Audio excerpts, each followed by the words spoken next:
All right, welcome back. On RealCopStoriesVideos.com, we have 355 cop stories, depending on time, maybe 6 minutes to 15 to 12. Everything you can think of. I mean, well, I shouldn't say that because a lot of people don't know what goes on behind the scenes. Regular cop police work stuff, and behind the scenes. You know, cops shooting rounds in the ceiling, sergeant trying to check out a shotgun in front of his captain, blows 2 holes in the ceiling over him. All kinds. Look those up. You don't see that in any of the cop stories. Okay, this is real stuff. And this isn't like that one comedy Brooklyn show where they, you know, Sandberg and these guys make all kinds. This isn't slapstick. This is real funny stuff that happened. Okay, this isn't made up stuff. Some writers in a room. I saw this and we did all this. Okay, so now we're going to a new vein here. Question and answers. Email me and ask me some questions and I'll answer them. Okay, email me at rsbcopstories@gmail.com. Here's another question. Have you had any disturbing experiences on the job? Okay, disturbing is the key word here. I got a bunch of them. I'll give you another one. This is really weird, and if you have some, it's going to be a little bit gross. In fact, I probably should leave. Kids should leave the room. Sensitive ladies, sensitive guys should leave. It's kind of gross. Okay, and again, I want you to know I'm not going to judge you here. I'm just going to tell you what happened. Okay, a lot of people look at me like, "Wow, you're really homophobic, man. You're really." No, I'm telling you what happened. You decided what you want to be. I'm not that way. I'm neutral here. I'm just a lawman. Okay. Working vice in Hollywood. Our job is to go to an area that has a lot of guys dressed as women. Now these aren't like real pretty Hollywood transsexuals here. These are men dressed as women, drag queens, and they're out there prostituting. It's a whole different thing here. Okay. And there's a certain street that they hang out at, and of course, being vice, we go there. Okay. So we had a sports car that we rented from an auto agency. I won't mention his name. They rent wrecked cars and they fix them up and we rent them. They run good. Got a little convertible, something different, and I'm dressed kind of okay, not too sloppy, just kind of like a regular guy. Got long hair and everything. Okay, so here's how it works. We see a person. Maybe I guess for her sake I could call him her, whatever. He, she might be the word. Stand on a corner at a place where we've known prostitution, complaints about prostitutions, and I mean we're there for the real deal. We're not just picking somebody out of Westwood Village or somebody on the corner. We're there for this reason, to look for these people. So my partner stands 2 blocks away on the curve. I drive all the way around, so I'm driving towards my partner between my partner and the suspect. I'm driving towards her, him, whatever.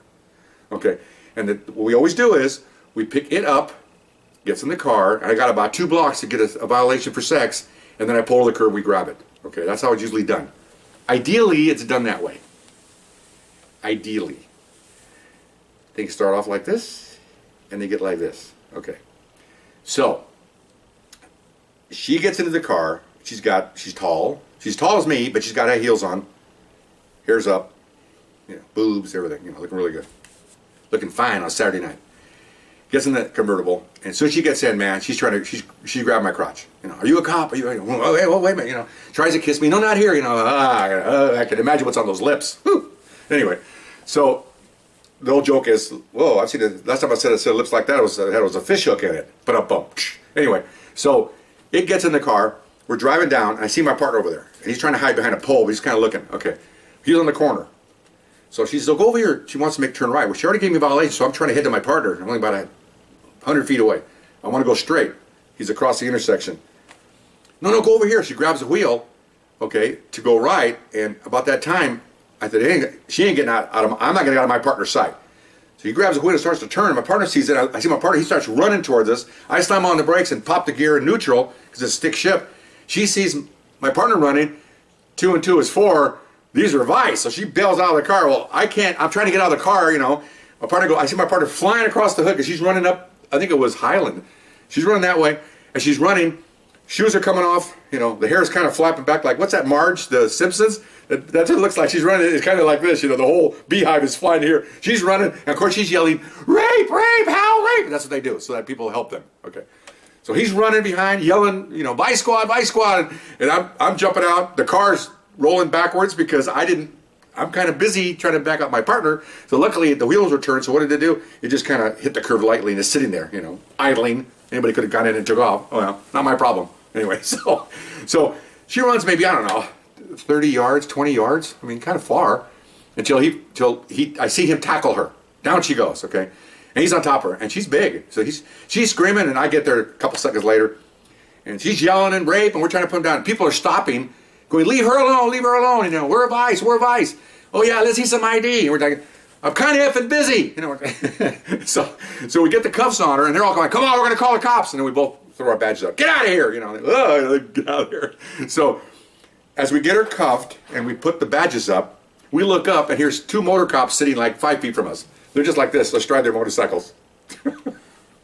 And they go, I assume you guys are Vice. Hey, yeah, thanks for the help. You know, and they just smile on their faces.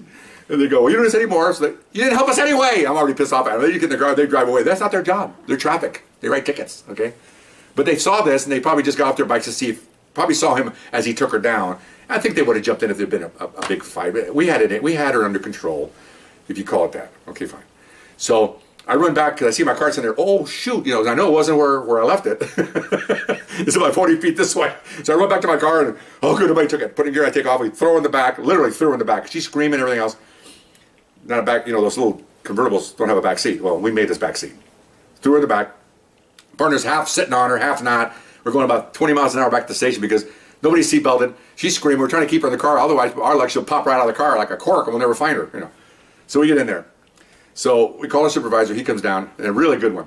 And he goes, oh my gosh. And she's got her I can't see on the camera, but her pantyhose on her knees are ripped, you know. That's okay. And your makeup's all like this, you know, and she's got the Tammy Faye Baker eyes, you know, she's been crying. Why, I don't know, but her eyes are all black and running down. Her hair's all crooked, you know, like this.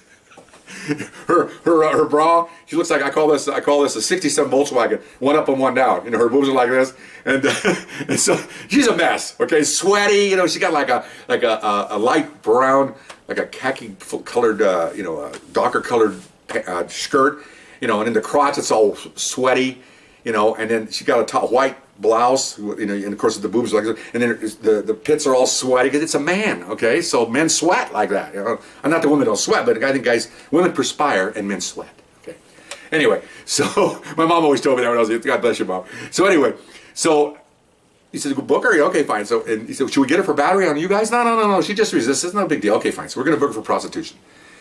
Okay, now we go into the cell. They have a jail in there. You go into the jail, and they have a holding cage about maybe, I don't know, it could hold like 15 guys, and you put the guys in there, and then you call, and in order that they come in, you call the name out, the guy comes out of that room, you lock them in, and they go over to the fingerprints, you fingerprint them, the jailer does, he photographs them, and then they take their clothes off to check for dope and narcotics, then they put the clothes back on, then they put them in one of the cells. Okay, it's kind of like moving around. Let's do this all night long. Okay, so we put her in there, and it was about 5 guys in there waiting to be processed. And so the jailer says, you know what, guys, why don't we do her first, because, you know, these guys, you know, we should get her out of there because, you know, something could happen there. They've had instances of guys harassing the cross-dressers, you know, not only physically in harm, but also trying to solicit sex in the cell.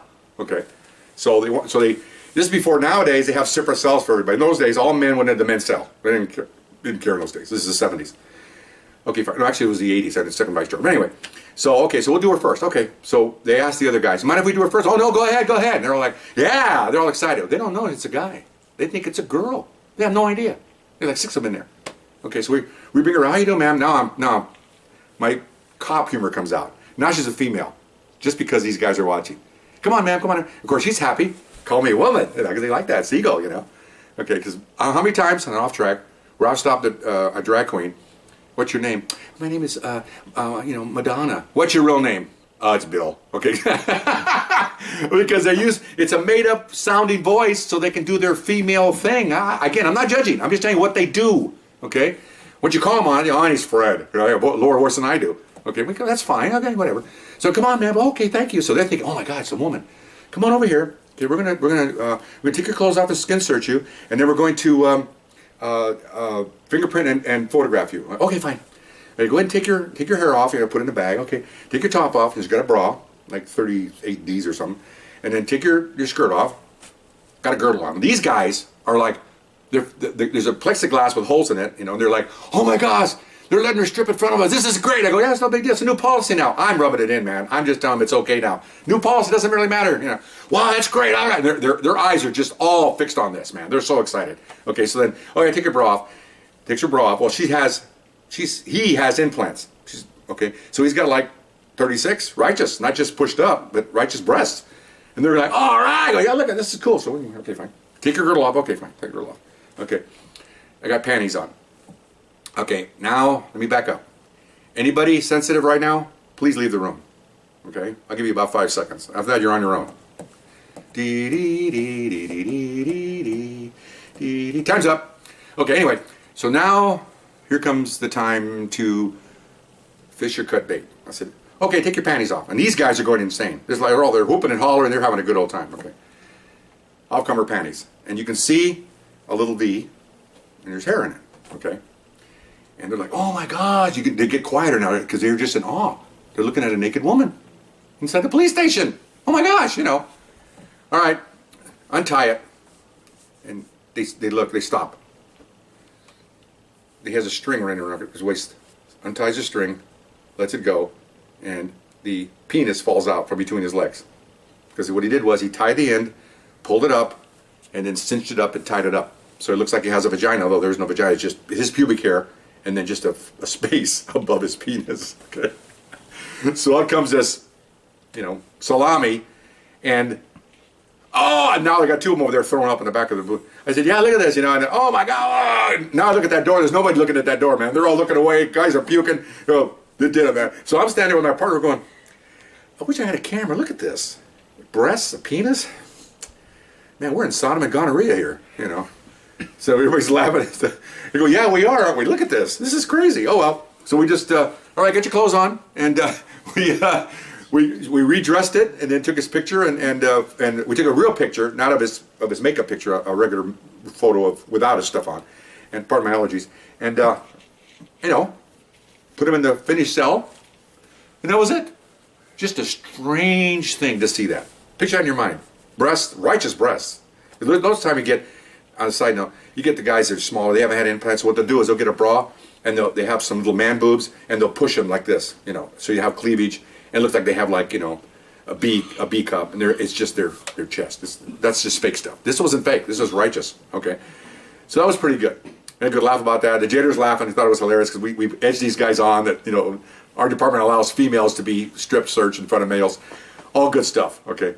So, kind of weird, and then I'm glad we came up with that question, and I hope you enjoyed it, and we'll see you next time. Bye-bye.